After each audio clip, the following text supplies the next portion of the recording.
In this video I will explain Activity 2 of Module F2 about graphs and intersections. Activity 2 is really similar to Activity 1. We still get a formula for which we need to plot a graph.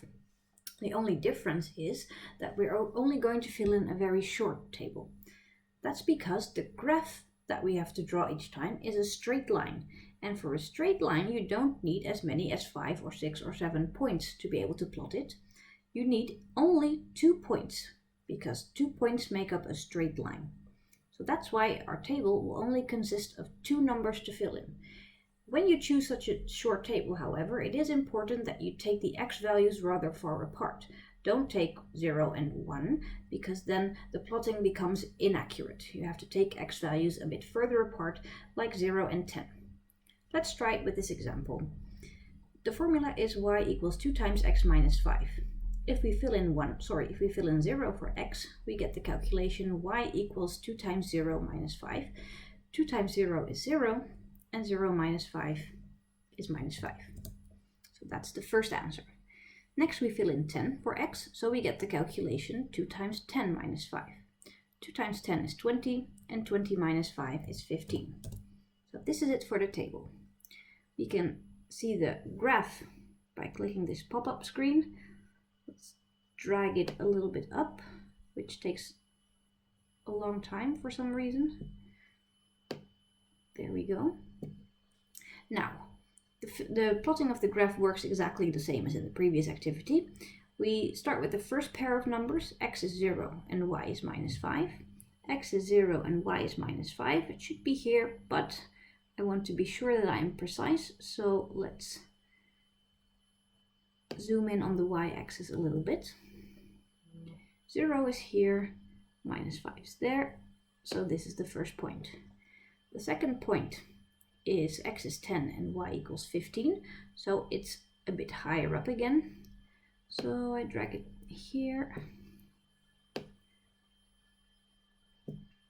There I have 15 visible. Click the pencil again above the 10. I go all the way up to 15. So that's here. This button is already pressed, so it completes the graph straight away. This is the final answer. Let's check it. It's correct. Now let's move on to not 8, but 6, activity 6. Exercise 6. All of the exercises in between are the same. Here we get a formula with a fraction, and as you can see, they chose numbers for x that are 0 and 6 in this case. Here it's convenient to take 6 as a number and not 10, and that is because of this fraction. It's easier to multiply this fraction, which has a denominator of 3, by a number like 6, which is a multiple of 3, than it is by a number like 10. So that's why they chose 6 here. Let's just do the same as we did in the previous exercise. We fill in 0 for x, so we get 1 and a third times 0. That's 0, and 0 minus 8 is minus 8. Then we fill in 6. 1 and a third times 6, minus 8. 1 and a third times 6. Let's start with 1 times 6, that's 6. A third times 6 is 2, and 6 and 2 together is 8. Then we have to subtract 8 from that, so 8 minus 8 is 0. So this is the table all filled in. Let's plot these points. The first one, 0 and minus 8. Just outside of my range of vision, so let's drag it a bit here. 0 and minus 8 is here. 6 and 0 is the next pair, which is here. Press this button and it plots the graph. Let's check if it's correct. Yes, it is. The last 3 exercises are exercises with a little bit of a story, but what we have to do is exactly the same.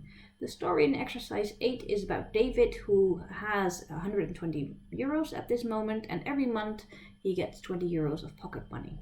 So for that situation we can have this formula, where S is the amount of savings for David in euros.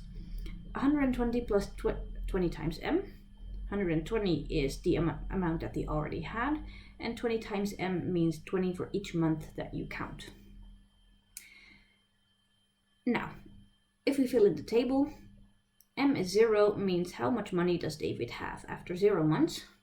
That means he hasn't saved any 20 euros yet, he just has the amount that he started with, so that was 120 euros. If m is 10, it means it's 10 months later, and he got 20 euros of pocket money 10 times, and we have to add that to the 120 euros that he already had. So 10 times 20, that's 200, and 200 plus 120 is 320. So that's how much he has after 10 months. Next, we have to plot this information from the table in a graph, which is done the exact same way as the previous two exercises. So we start with this pair of numbers, 0 and 120, that's right there. And the next number is all the way over there, 10, and then at a height of 320. So let's drag it so that I get my number visible. 10 and 320 is there. Click this button so that the graph is plotted. If you want an overview, you can press that button again and then click Klaar to have it checked. Exercises 9 and 10 are similar as this one. Hopefully this helps.